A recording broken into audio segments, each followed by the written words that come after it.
ಮನದಲ್ಲಿ ನಂದಾಡು ನಾಯಕ, ನೆನೆದಂತೆ ತಾಡು ಗಾಯಕ.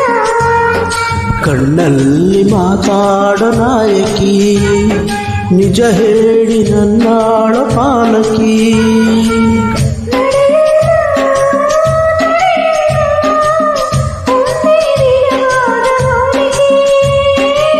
ನಗುವಲ್ಲೂ ಮುನಿಸಲ್ಲೂ ಪ್ರೀತಿ ಒಂದೇನೆ ಕಾಣಿಕೆ.